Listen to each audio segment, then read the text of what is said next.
Kamu menyaksikan peta dunia yang mulai berubah, bukan karena perang, tetapi karena kebutuhan akan sesuatu yang tidak bisa kamu lihat di permukaan, mineral langka.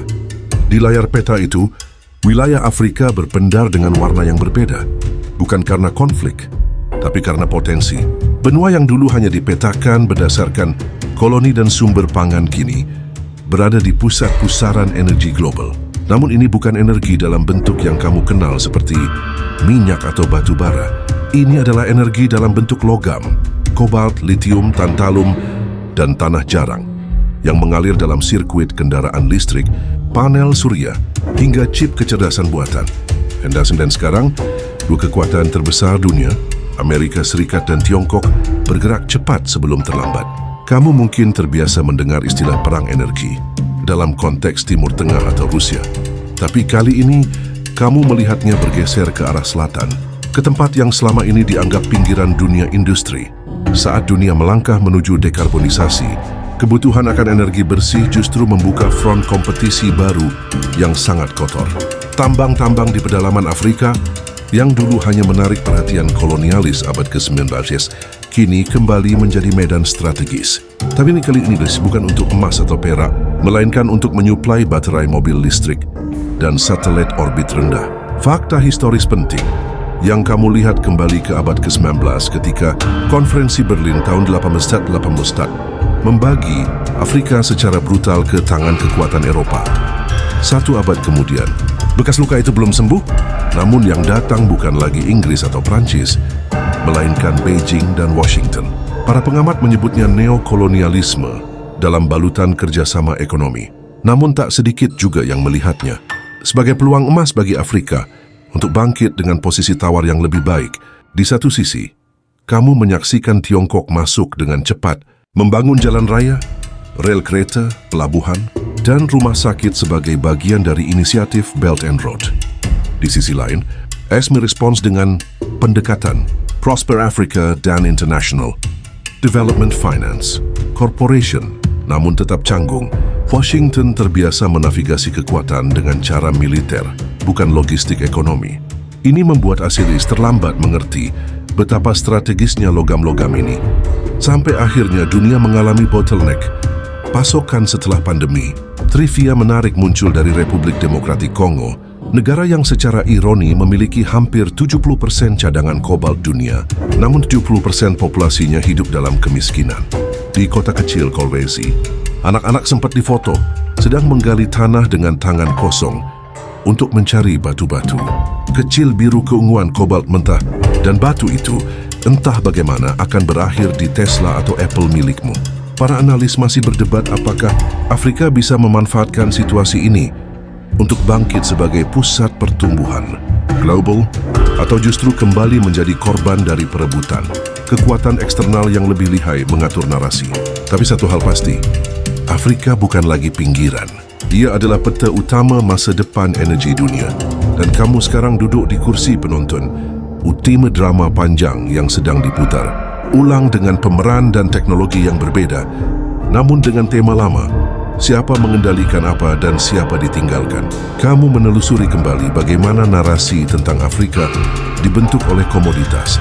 Dulu cerita tentang benua ini dibingkai lewat berlian dari Sierra Leone, emas dari Ghana, dan minyak dari Nigeria. Tapi sekarang, kamu menyaksikan pergeseran tajuk utama dari kilauan permata ke kilowatt jam. Logam-logam baru muncul sebagai aktor utama dalam drama transisi energi, dan perannya bukan sekadar figuran. Lithium, kobalt, grafit, nikel, hingga tanah jarang kini mendikte siapa yang bisa memimpin masa depan teknologi. Kobalt misalnya. Jika kamu menggunakan ponsel pintar atau laptop, besar kemungkinan ada jejak kobalt dari Afrika di dalamnya. Tapi nilainya melonjak drastis karena perannya dalam baterai kendaraan listrik EV. Di balik satu baterai mobil Tesla, terdapat sekitar 14 kg kobalt, dan sekitar 60% dari seluruh kobalt dunia berasal dari Republik Demokratik Kongo. Tapi bukan cuma kobalt, litium yang jadi andalan mobil listrik berasal dari negara seperti Zimbabwe, dan cadangan tanah jarang mulai dieksplorasi secara serius di Tanzania serta Madagaskar. Ini bukan fenomena tiba-tiba. Sejarahnya berakar dalam. Pada era kolonial, penggalian logam mulia seperti emas dan tembaga memang telah menjadikan banyak wilayah Afrika sebagai sumber mentah bagi industri Eropa. Tapi kini, kamu melihat bagaimana permainan lama muncul kembali dalam bentuk baru.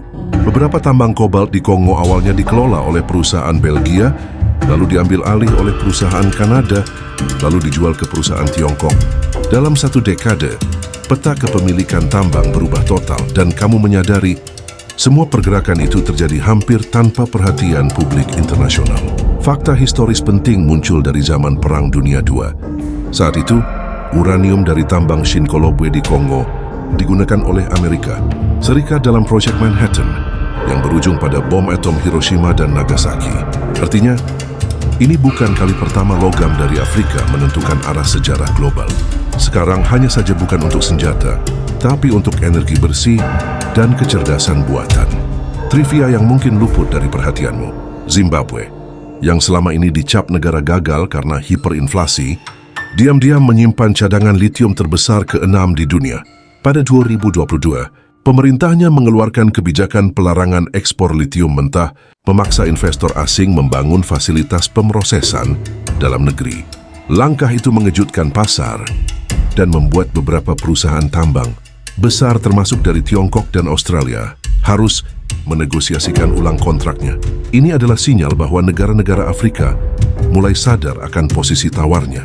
Namun para analis masih berdebat apakah langkah seperti itu akan menciptakan ketergantungan baru. Sebab meskipun pelarangan ekspor mentah menunjukkan keberanian politik, pertanyaannya, apakah negara-negara Afrika memiliki kapasitas industri untuk memurnikan, mengolah, dan menjual produk bernilai tinggi?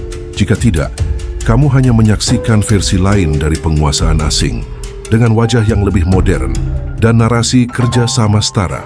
Kamu juga mencermati bagaimana Tiongkok dan Asia memproyeksikan kebutuhan logam ini dalam konteks jangka panjang. Permintaan EV dan AI diprediksi naik drastis hingga 2040.